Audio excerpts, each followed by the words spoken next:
Assalamualaikum warahmatullahi wabarakatuh. Pada kesempatan kali ini, kami akan memaparkan hasil diskusi kami di Ruang Kolaborasi Modul 2.1 Praktik Pembelajaran yang Berpihak pada Murid. Kami dari kelompok 1 beranggotakan Bu Suhartati sebagai pemateri, Bu Erviana Eka Susanti sebagai penjawab soal, dan Bu Armia Sri Zaitin Nur sebagai moderator. Pada slide ini kami tayangkan skenario 4, yakni pada jenjang SMA. Di sini kami mengupas skenario 4 yang dilakukan oleh Ibu Derana. Sebelum kita kupas skenario 4, mari kita belajar istilah penting dalam skenario tersebut. Yang pertama, flip learning, yaitu model pembelajaran di mana sebelum pertemuan dengan guru, murid akan diminta untuk mempelajari terlebih dahulu materi secara mandiri. Yang kedua adalah video ke hati. Ke hati adalah singkatan dari keanekaragaman hayati. Yang ketiga, Greenpeace. Greenpeace adalah LSM non-profit untuk perlindungan lingkungan. Yang keempat, WWF adalah Worldwide Fund of Nature untuk menangani masalah konservasi, penelitian, dan restorasi lingkungan. Yang kelima, sinkronus, yaitu diskusi menggunakan video conference dan dilakukan pada waktu yang sama. Yang terakhir, miskonsepsi, artinya adalah ketidakpahaman atau salah pemahaman terhadap konsep tertentu. Baiklah, mari kita kupas dari soal yang pertama. Apakah kebutuhan belajar murid yang berusaha dipenuhi oleh guru tersebut? Menurut kami, Bu Derana mengidentifikasi kebutuhan murid berdasarkan kesiapan belajar murid, minat murid, serta profil belajar murid. Lalu, bagaimana cara guru tersebut menentukan kebutuhan belajar muridnya? Di sini Bu Derana mengadakan pertemuan tatap maya melalui Google Meet yang dibagikan dalam Google Classroom.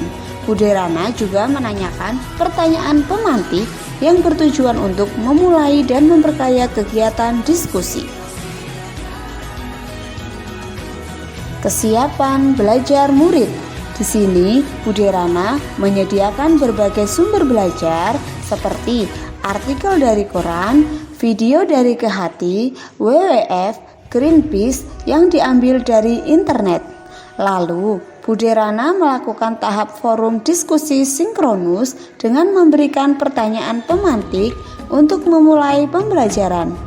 Dan yang terakhir, Bu Derana mengamati jawaban murid untuk mengetahui apakah ada miskonsepsi yang dimiliki murid atau apakah ada murid yang belum paham selama daring.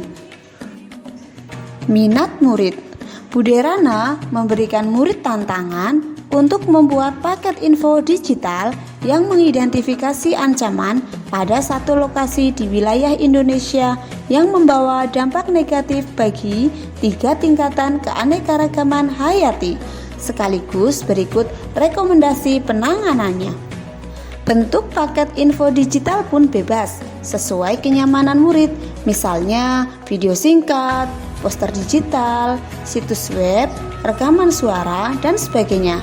Asalkan semua informasi yang disajikan sesuai dengan rubrik penilaian yang diberikan dan telah didiskusikan bersama.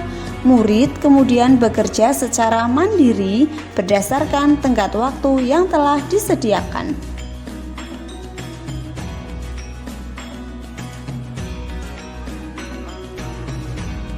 Profil belajar murid dilihat dari gaya belajar murid. Di sini Bu Derana membuat bentuk paket info digital bervariasi, misalnya video singkat, poster digital, situs web, rekaman suara, dan sebagainya. Soal selanjutnya adalah strategi pembelajaran berdiferensiasi apa yang digunakan?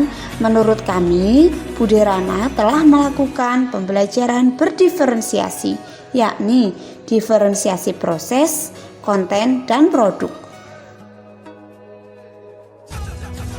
Dalam diferensiasi proses, Buderana juga menyediakan slot-slot waktu tertentu untuk bertemu dengan beberapa murid yang berdasarkan hasil penilaiannya masih memerlukan bantuan.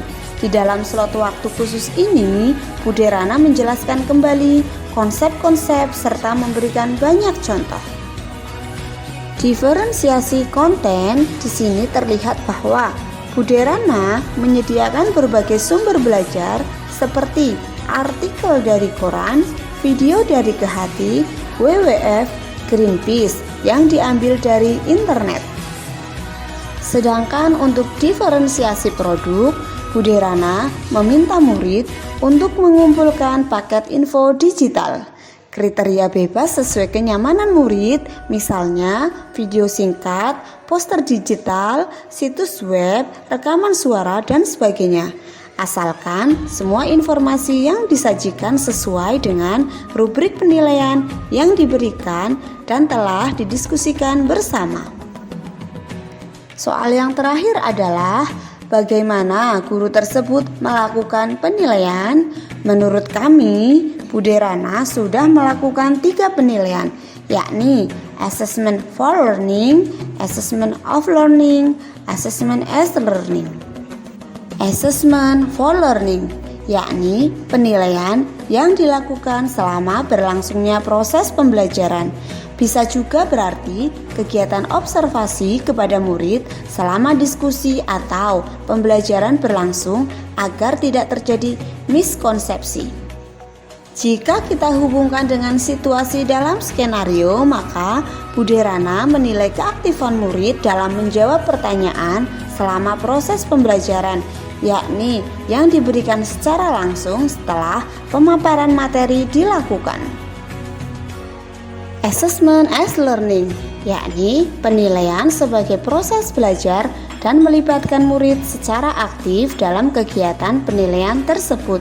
Buderana meminta murid untuk memberikan umpan balik terhadap jawaban 2 temannya dan memastikan setiap anak mendapatkan umpan balik dari teman lain. Assessment of Learning, yakni proses penilaian yang dilaksanakan setelah proses pembelajaran selesai. Situasi dalam skenario 4, yakni Buderana meminta hasil atau produk dari tugas yang dikumpulkan oleh muridnya. Rubrik penilaian juga sudah diberikan kepada murid. Kesimpulannya adalah, secara keseluruhan, Buderana sudah sangat merancang pembelajaran yang sangat berdiferensiasi, yaitu dengan menerapkan strategi diferensiasi proses, konten, dan produknya. Di samping itu, Buderana sudah melaksanakan pembelajaran yang inovatif dengan memanfaatkan teknologi.